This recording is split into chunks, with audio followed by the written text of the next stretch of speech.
Dans un premier temps, est-ce que tu pourrais te présenter s'il te plaît? OK, alors je m'appelle Adrien. Je travaille pour le Rouge et Noir d'Ottawa en tant qu'assistant aux opérations football. D'accord. Et donc, en quoi consiste ton métier? Dans le fond, moi, j'ai assisté le directeur gérant, Marcel Desjardins.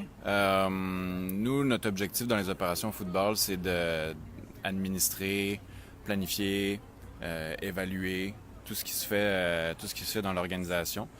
Donc, ça touche beaucoup de tâches administratives, aussi des tâches d'évaluation de joueurs. D'accord. Que penses-tu de cette équipe et quel est le potentiel de cette équipe? Beaucoup de potentiel, ça c'est certain. Qu'est-ce qu'on en pense? C'est sûr qu'on veut gagner à chaque match. T'essayes de pas trop te projeter dans le futur parce que dans le football ça va très très vite. Ouais. Donc on prend les choses une semaine à la fois. L'objectif cette semaine, ben, c'est de gagner le match en fin de semaine. D'accord. Pourquoi il y a autant de joueurs dans une équipe de football alors qu'ils ne peuvent être que 12, il me semble, sur un Ouais. terrain? Alors, comment le football fonctionne? Tu as une unité offensive, une unité défensive, puis tu as aussi les unités, ce qu'on appelle les unités spéciales, où tu as des bottées. OK? Donc, les joueurs, généralement, à quelques exceptions près, jouent exclusivement offensivement ou défensivement. Après ça, les joueurs offensifs et défensifs peuvent jouer sur les unités de beauté. Mais ça fait en sorte que déjà sur une équipe d'une cinquantaine de joueurs qu'on a, ben, tu les sépares en deux. Fait que ça fait en sorte que, bon, nous, au football canadien, on a 12 joueurs sur le terrain en tout temps.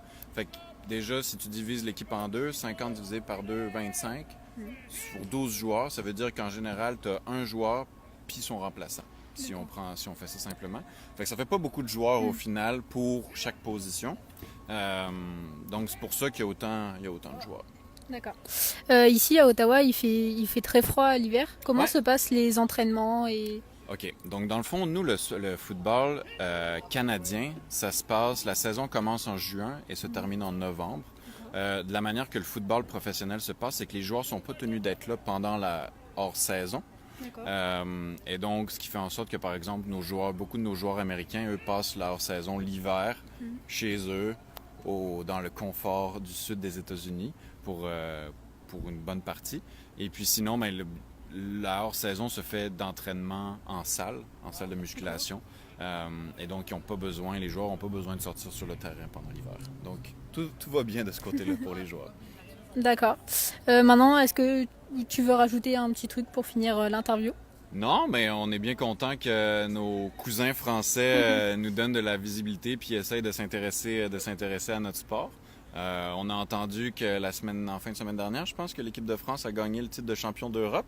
Fait que bravo à eux, puis en espérant que ça va permettre d'agrandir la visibilité puis la popularité de ce sport-là.